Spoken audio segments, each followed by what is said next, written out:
지옥이 있다면 바로 그곳이었을 겁니다. 캄보디아 프놈펜 외곽, 철성이라 불리는 범죄 단지.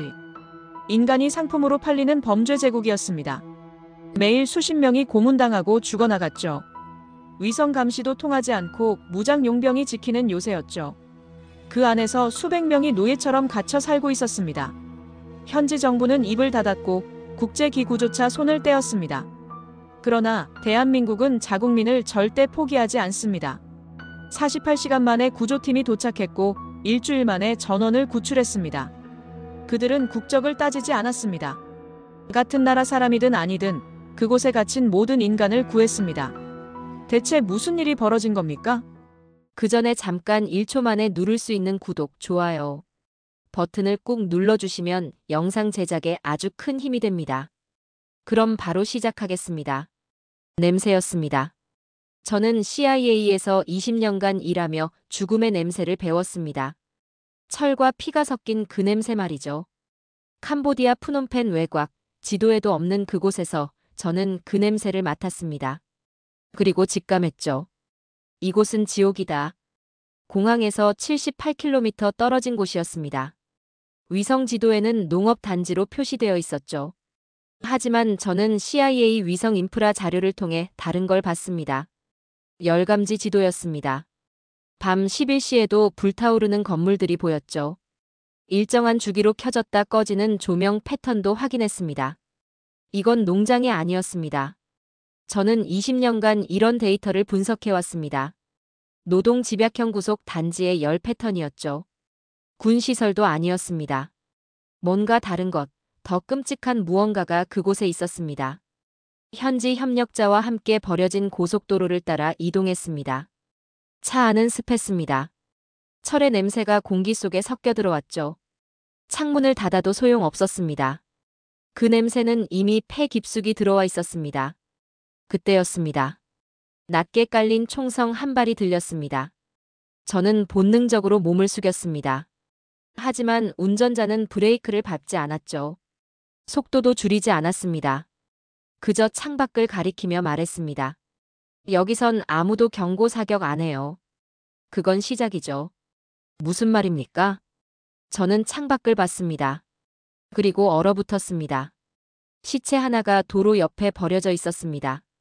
손목엔 하얀 케이블 타이가 묶여 있었죠. 피부는 이미 회색빛으로 변해 있었습니다. 20대 초반으로 보이는 젊은 남성이었습니다. 저는 입을 열려다 닫았습니다. 무슨 말을 해야 할지 몰랐죠. 운전자가 다시 말했습니다. 저 사람 탈출하려다 걸린 겁니다. 세 번째예요, 이번 주에. 세 번째라고요? 저는 차 안에서 녹음기를 켰습니다. 손이 미세하게 떨렸죠.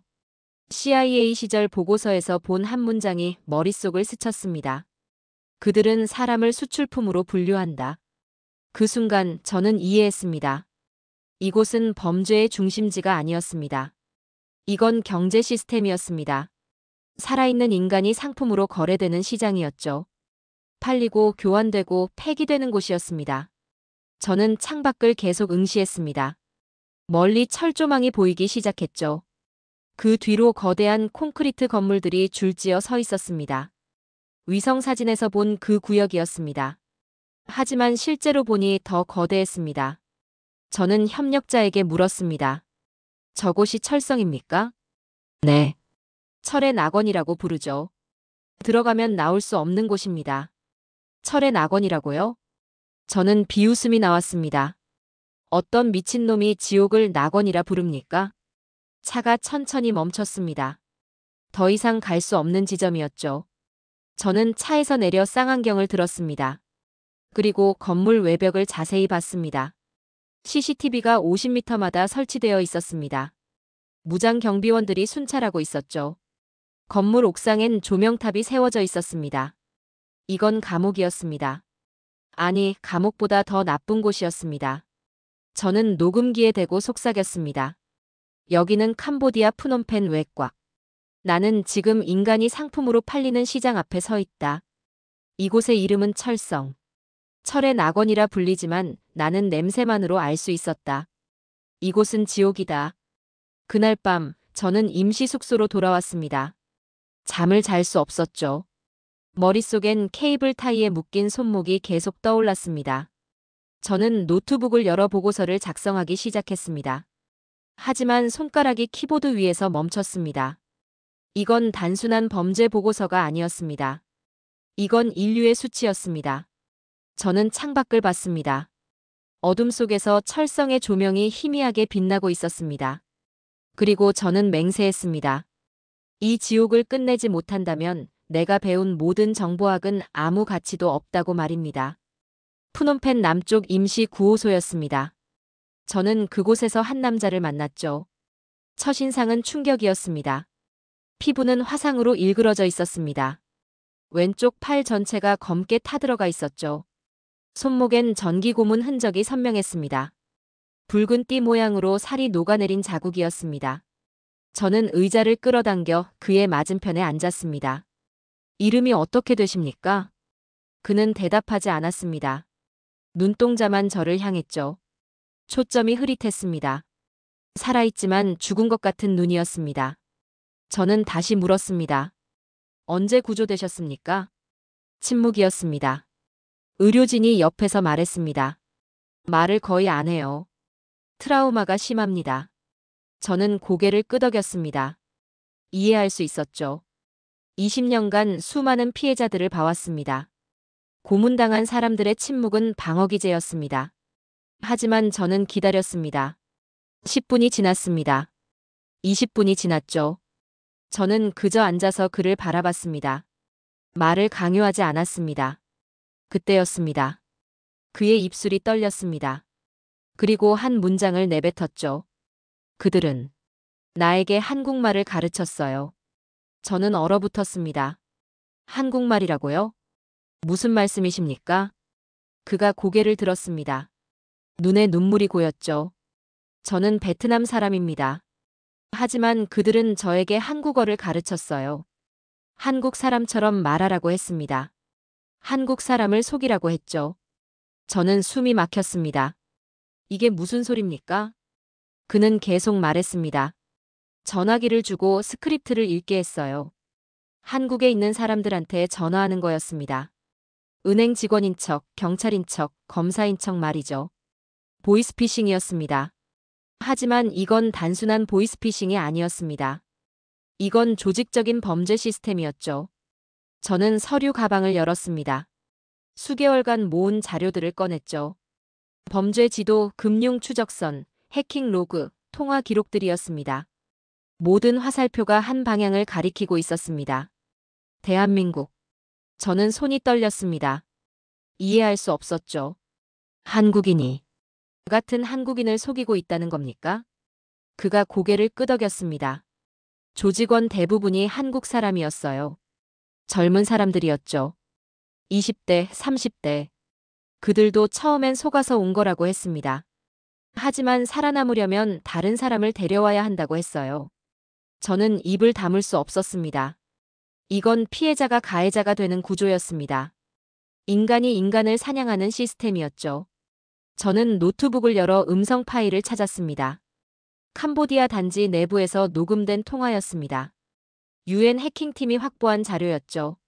재생 버튼을 눌렀습니다. 잡음이 흘렀습니다. 그리고 목소리가 들렸죠. 3명만 더 데려오면 너 풀어준다. 젊은 남성의 목소리였습니다. 떨리는 목소리가 대답했죠. 진짜죠? 진짜 보내주는 거죠? 그래, 약속하지. 서명은 필요해. 웃음소리가 들렸습니다. 저는 재생을 멈췄습니다. 더 이상 들을 수 없었죠. 그 목소리는 너무 젊었습니다. 아마 20대 초반일 겁니다. 군 제대 후 빚에 쫓긴 청년이었겠죠. 꿈을 가지고 해외로 나왔다가 지옥에 갇힌 사람이었습니다. 그리고 그는 살아남기 위해 다른 사람을 지옥으로 끌어들이고 있었습니다. 저는 노트를 꺼내 펜을 들었습니다. 손이 떨렸지만 글씨를 썼죠. 인간이 인간을 포획하는 시대. 그리고 그 언어는 한국어다. 구호소 밖으로 나왔습니다. 저녁 해가 지고 있었죠. 하늘은 붉었습니다. 마치 피처럼 말입니다. 저는 하늘을 보며 중얼거렸습니다. 이건 단순한 범죄가 아니다. 이건 인간성의 붕괴다. 주머니 속 전화기가 울렸습니다. 유엔 본부에서 온 메시지였죠. 콜드웰, 추가 정보 확보 필요. 단지 내부 침투 가능한가? 저는 메시지를 읽고 답장을 쳤습니다. 가능하다. 들어가겠다. 그날 밤 저는 보고서를 찢었습니다. 더 이상 국가별 위험도 분석 따위의 숫자놀이로 이 현실을 설명할 수 없었습니다. 이건 데이터가 아니었습니다. 이건 인간의 문제였습니다. 저는 창밖을 봤습니다. 어둠 속에서 철성의 불빛이 깜빡이고 있었죠. 그리고 저는 다짐했습니다. 저 안에 들어가서 진실을 직접 확인하겠다고 말입니다. 단지 내부 사진을 확보한 건 결코 우연이 아니었습니다. 탈출에 성공한 생존자 한 명이 몸에 숨겨둔 스마트워치를 통해 내부 사진들을 유엔 서버로 직접 전송해 온 것이었죠. 저는 암호화된 그 파일을 열면서 무엇을 보게 될지 예상조차 하지 못했습니다. 화면 속에 펼쳐진 광경은 제가 상상했던 범죄 소굴과는 완전히 달랐습니다. 그곳엔 마치 하나의 완성된 도시처럼 보이는 거대한 단지가 있었습니다. 깔끔하게 포장된 도로를 따라 콘크리트 건물들이 질서정연하게 늘어서 있었고 가로등과 표지판까지 갖춰진 모습이었죠. 처음 보는 사람이라면 새로 조성된 산업단지나 대학 캠퍼스로 착각할 정도였습니다. 하지만 자세히 들여다보니 이상한 점들이 눈에 들어오기 시작했습니다. CCTV가 너무 많았습니다. 50m도 안 되는 간격마다 감시 카메라가 설치되어 있었고 모든 건물의 창문마다 철조망이 쳐져 있었습니다. 출입구마다 자동 소총으로 무장한 경비원들이 서 있는 모습도 보였죠. 이건 도시가 아니라 거대한 감옥이었습니다. 아니, 감옥보다 더 교묘하게 설계된 무언가였습니다. 저는 사진을 하나씩 확대해가며 세부적인 내용들을 살폈습니다. 건물 외벽에 붙은 간판들이 보였습니다. 병원, 식당, 미용실, 편의점, 심지어 여권 발급 사무소까지 갖춰져 있었습니다. 사람이 살아가는데 필요한 모든 시설이 그 안에 다 들어있는 셈이었죠. 마치 외부 세계와 완전히 단절된 채 자급자족할 수 있도록 만들어진 독립된 세계 같았습니다. 하지만 그 완벽해 보이는 도시에는 단 한 가지가 빠져 있었습니다. 바로 자유였습니다. 사람들은 그 안에서 먹고 자고 일할 수 있었지만 스스로의 의지로 그곳을 벗어날 수는 없었던 것이죠. 다음 사진으로 넘어가자 단지 중앙에 거대한 광장이 나타났습니다. 그곳 한가운데엔 제 눈을 의심하게 만드는 거대한 조형물이 서 있었습니다. 높이가 좋기 10m는 넘어 보이는 거대한 인간 형상의 동상이었는데 온몸이 강철로 만들어져 있었습니다. 두 팔을 활짝 벌린 자세로 서 있는 모습이 마치 모든 것을 포용하는 듯 했지만 자세히 보니 섬뜩한 느낌이 들었습니다. 그 동상의 머리 부분은 투명한 유리로 만들어져 있었습니다. 얼굴이 없는 신이었죠. 저는 화면을 더 확대해서 동상 아래 부분을 살펴봤습니다. 작은 표지판이 붙어 있었고 거기엔 이렇게 적혀 있었습니다. 유리의 신. 투명한 신은 모든 것을 본다. 저는 등골이 오싹해지는 걸 느꼈습니다. 이게 대체 무슨 의미입니까? 이 동상은 단순한 조형물이 아니었습니다. 이건 이곳을 지배하는 시스템의 상징이었죠. 끊임없는 감시와 통제, 그 어디에도 숨을 곳이 없다는 메시지를 전달하고 있었습니다. 저는 탈출자가 함께 보낸 메모 파일을 열어봤습니다. 거기엔 단지의 구조에 대한 설명이 적혀 있었습니다. 이곳은 크게 3개의 구역으로 나뉘어져 있었습니다. A구역은 보이스피싱 콜센터로 운영되고 있었고 B구역은 불법 온라인 카지노의 본부였으며 C구역은 암호화폐 사기를 주도하는 곳이었습니다. 놀라운 건 이 세 구역이 서로 독립적으로 운영되는 게 아니라 하나의 거대한 시스템으로 완벽하게 연결되어 있다는 점이었습니다. 저는 그 순간 깨달았습니다. 이곳은 단순한 범죄 조직의 아지트가 아니었습니다. 이건 완벽하게 설계된 범죄 경제 생태계였습니다. 인신매매로 사람들을 끌어들여 강제로 노동시키고 그들이 벌어들인 불법 수익을 다시 카지노와 암호화폐로 세탁하는 완벽한 순환 구조를 갖추고 있었던 것이죠. 저는 다음 파일을 열었습니다. 조직도가 화면에 나타났습니다. 가장 위에는 천지라는 이름이 있었습니다. 중국 국적을 버리고 캄보디아 시민권을 취득한 사업가였죠. 표면적으론 프린스 그룹이라는 합법적인 기업의 대표였지만 실제로는 이 거대한 범죄 제국의 최고 책임자였습니다. 그 아래로는 한국인 이름들이 쭉 나열되어 있었습니다. 김모, 이모, 박모. 대부분 20대에서 30대 초반의 젊은 남성들이었습니다. 중국계 자본이 이 시스템의 뼈대를 만들었고 한국인 조직원들이 실제 운영 인력이 된 셈이었습니다. 그리고 캄보디아 정부는 뇌물을 받고 눈을 감았겠죠. 국가 자체가 범죄의 보호막이 되어버린 것입니다. 저는 녹음기를 켜고 조용히 말했습니다. 여기는 캄보디아의 어둠입니다. 저는 지금 인간의 탐욕이 만들어낸 괴물의 심장부를 보고 있습니다. 이곳은 단순한 범죄 조직이 아닙니다. 이건 범죄를 산업화한 신종 국가입니다. 리디아 단지 내부로 진입한 건 새벽 4시였습니다. UN 구조팀과 함께 폐허가 된 관리동 건물로 들어갔죠. 건물은 이미 버려진 지 오래된 듯 보였습니다. 창문은 깨져 있었고 벽엔 총탄 자국이 남아 있었습니다. 현지 협력자가 앞장서서 걸었습니다. 손전등 불빛이 어둠을 가르며 복도를 비췄죠. 저는 그 뒤를 따라갔습니다. 발밑에서 유리 파편이 바스락거리는 소리가 났습니다. 여기입니다. 관리 사무실이에요. 협력자가 녹슨 철문을 밀어 열었습니다. 삐걱거리는 소리가 건물 전체에 울렸죠. 저는 안으로 들어갔습니다. 책상 위에 서류들이 흩어져 있었습니다. 저는 손전등을 비추며 서류를 하나씩 집어들었습니다. 첫 장을 펼쳤죠. 계약서였습니다. 하지만 일반적인 근로계약서가 아니었습니다. 서명란에 이름이 없었습니다. 대신 지문이 찍혀 있었죠. 날짜란엔 숫자 대신 갈색 얼룩이 묻어 있었습니다. 저는 그게 무엇인지 단번에 알았습니다. 혈흔이었습니다. 이게 대체 무슨 겁니까? 협력자가 제 어깨 너머로 서류를 봤습니다. 계약서예요. 여기 끌려온 사람들이 쓴 거죠. 저는 내용을 읽기 시작했습니다. 첫 줄부터 충격이었습니다. 근로계약서. 계약기간 2년. 월급 300만 원. 숙식 제공. 보증금 선납 500만 원. 여기까지는 그럴듯해 보였습니다. 하지만 다음 조항들이 문제였습니다. 보증금 반환 불가. 계약 파기 시 위약금 3만 달러. 귀국 시 위약금 별도 30만 달러 청구. 저는 손이 떨렸습니다. 이건 계약이 아니었습니다. 이건 덫이었죠. 더 내려가니 마지막 조항이 보였습니다. 계약 거부 또는 업무 태만 시 신체 처분에 동의함. 저는 서류를 내려놓았습니다. 숨을 쉴 수가 없었죠. 신체 처분이라니 이게 무슨 말입니까? 협력자가 낮은 목소리로 말했습니다. 죽인다는 뜻이에요. 계약서에 서명하는 순간 그들은 노예가 되는 겁니다. 저는 주변을 둘러봤습니다. 책상 위엔 똑같은 서류가 수십 장 쌓여 있었습니다. 모두 지문과 피로 서명되어 있었죠.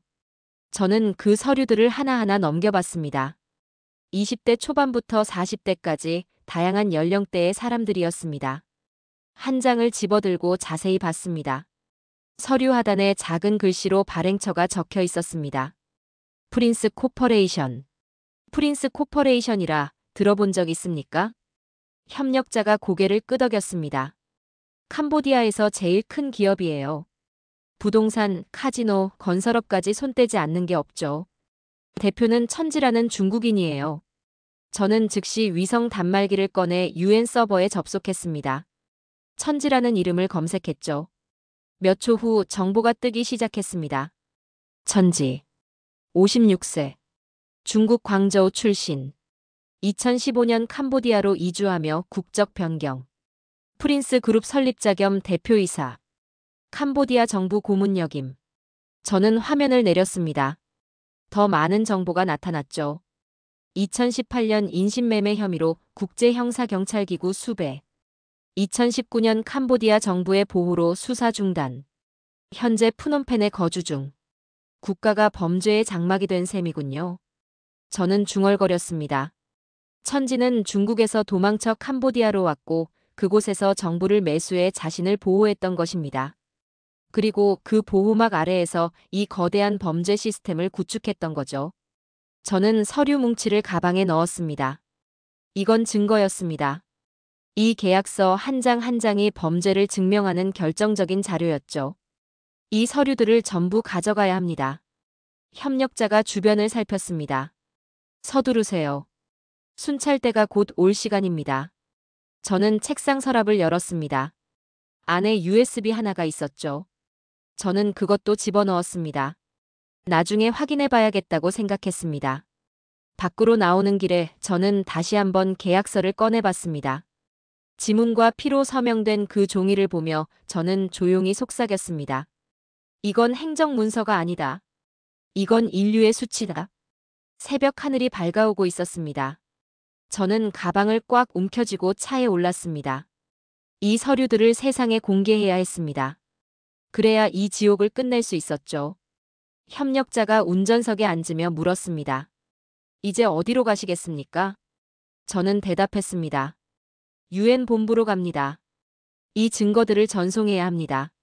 천지와 프린스 그룹의 실체를 세상에 알려야 합니다. 차가 출발했습니다. 뒤를 돌아보니 리디아 단지가 점점 멀어지고 있었습니다. 하지만 저는 알고 있었습니다. 이건 끝이 아니라 시작이라는 걸 말입니다. UN 임시사령부로 돌아온 저는 곧바로 자금 추적 작업에 착수했습니다.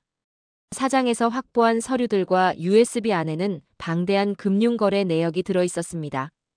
저는 컴퓨터 2대를 나란히 놓고 화면을 켜놓은 채 분석을 시작했습니다.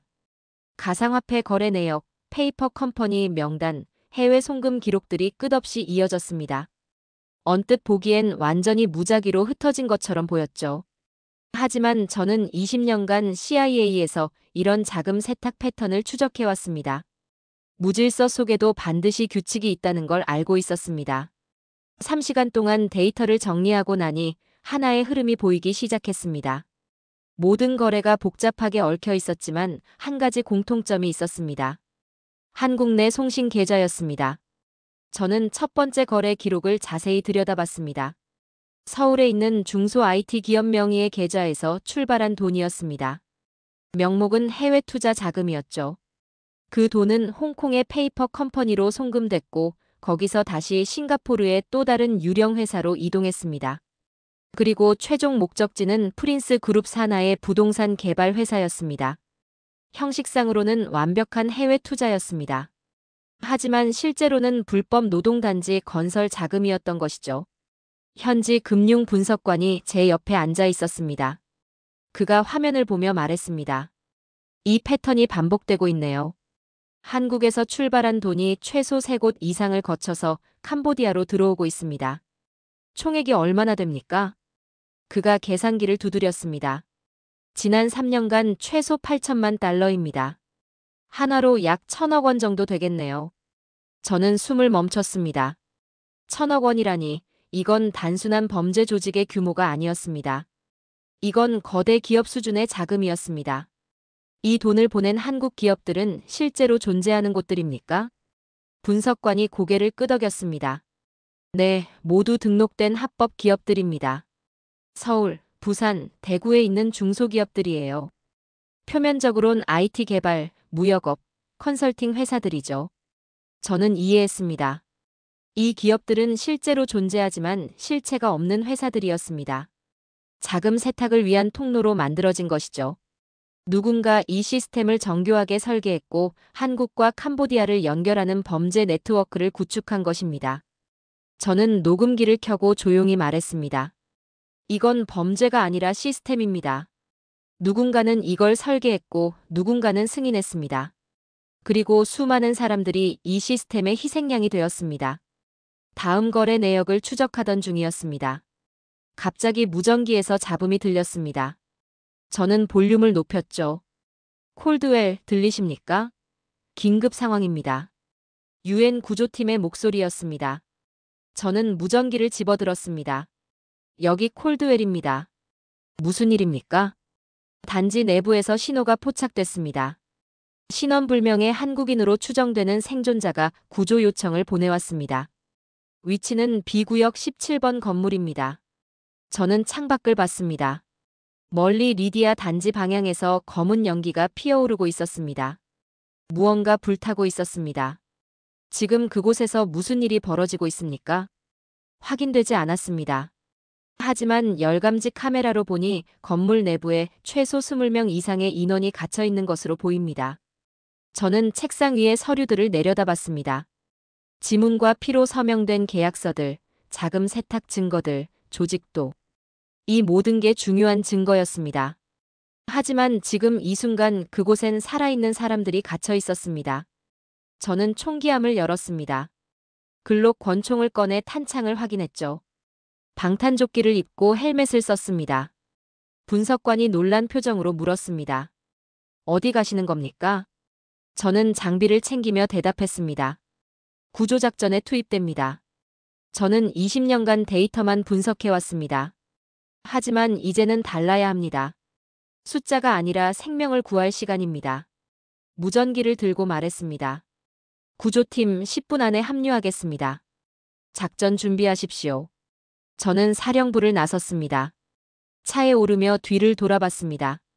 컴퓨터 화면엔 여전히 자금 흐름도가 떠 있었습니다. 하지만 지금은 그게 중요하지 않았습니다. 지금 중요한 건 그곳에 갇힌 사람들이었습니다. 새벽 3시였습니다. UN 구조팀, 한국 외교보안요원, 그리고 현지 협력군이 동시에 움직이기 시작했습니다.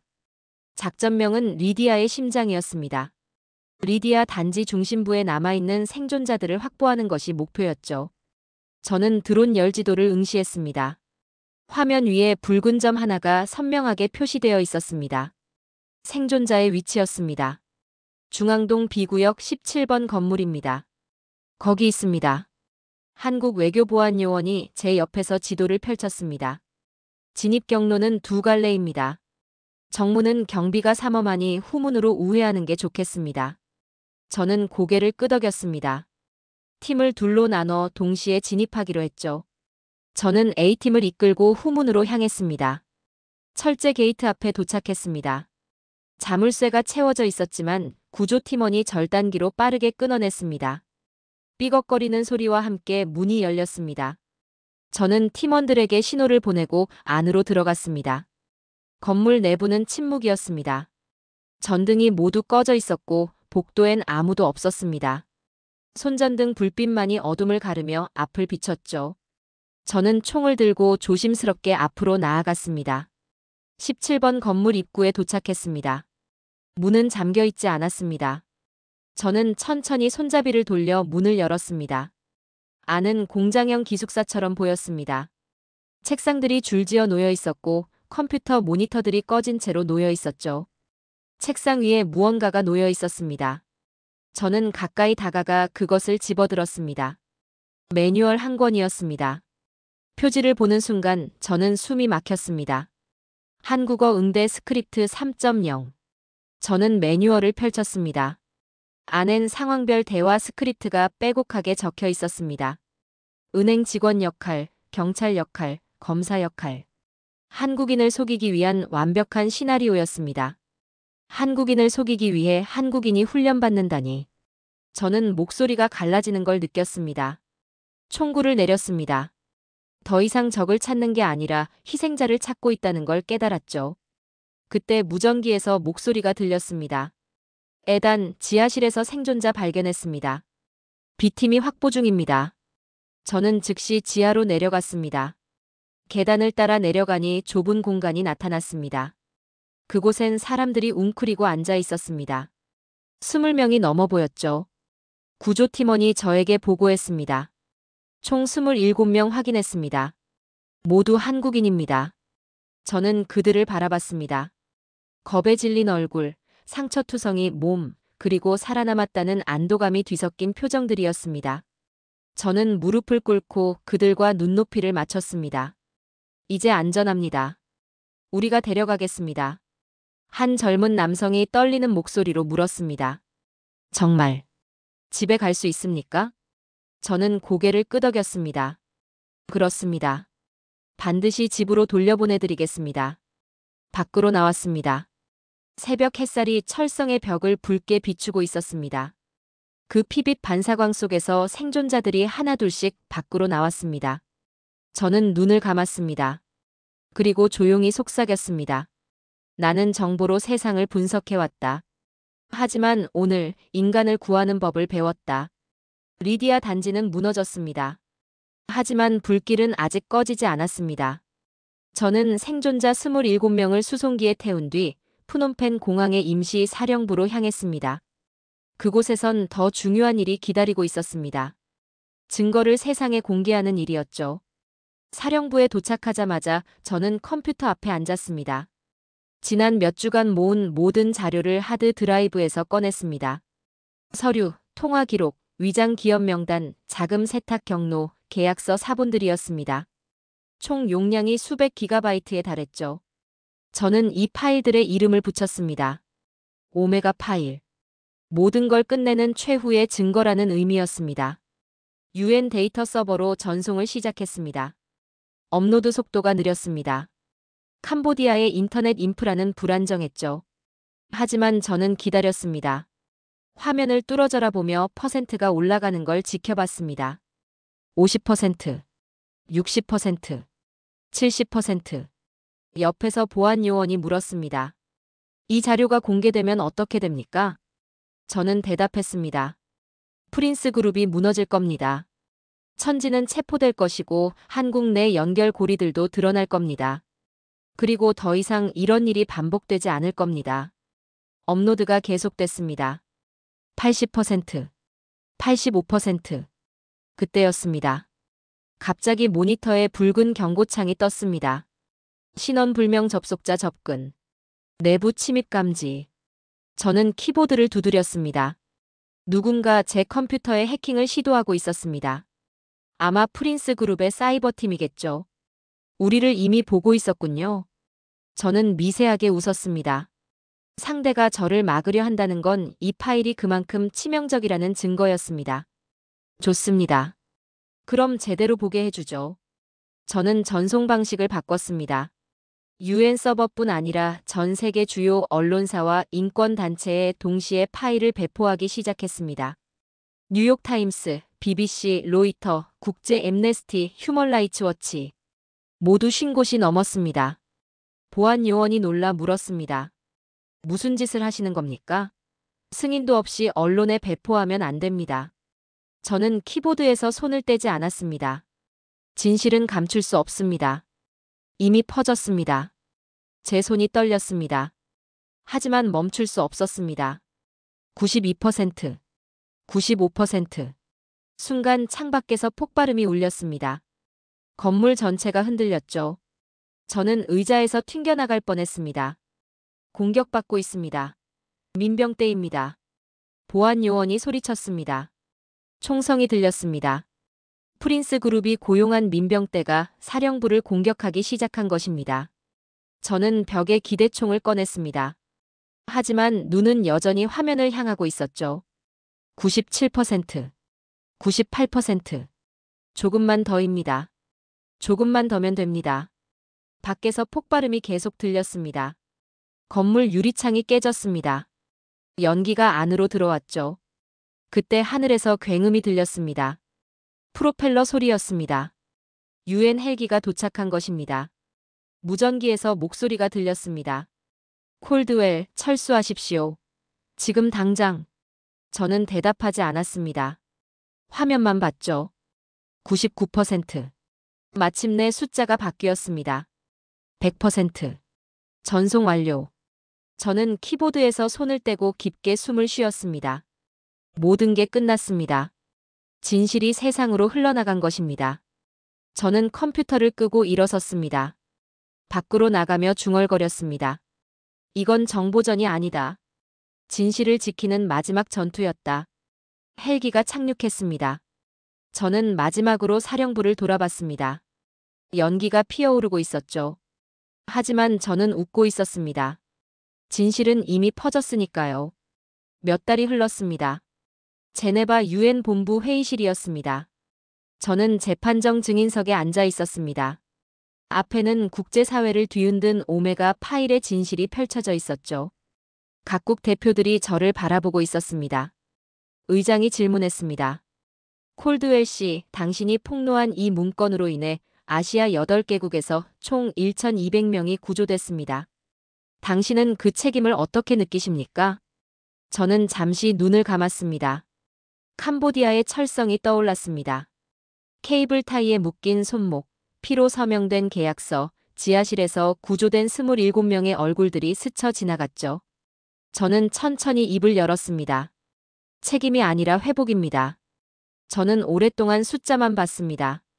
통계, 데이터, 보고서.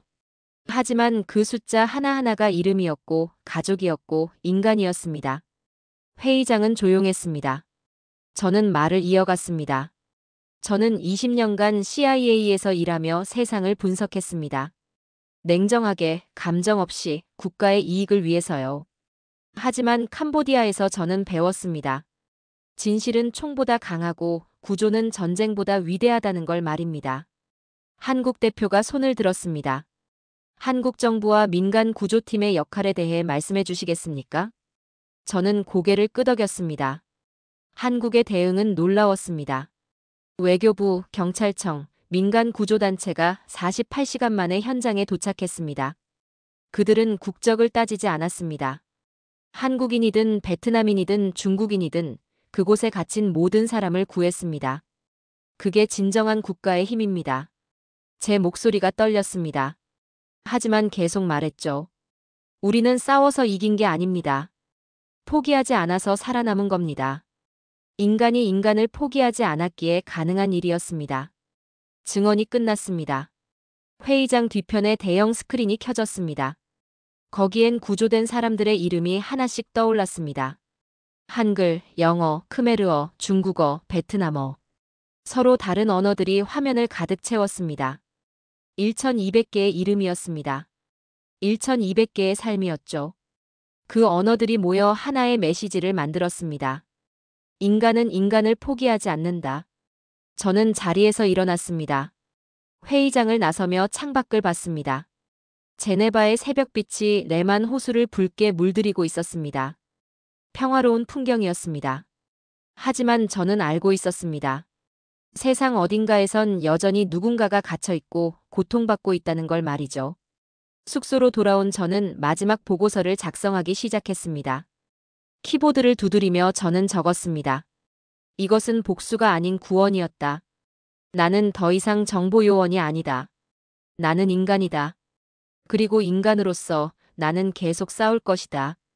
어둠 속에 갇힌 사람들을 위해, 목소리 없는 자들을 위해. 저는 문장을 마무리하고 저장 버튼을 눌렀습니다. 창밖으로 해가 떠오르고 있었습니다. 새로운 하루가 시작되고 있었죠. 저는 조용히 중얼거렸습니다. 세상은 여전히 어둡다. 하지만 누군가는 어둠 속에서도 불을 들었다. 그리고 그 불은 꺼지지 않을 것이다.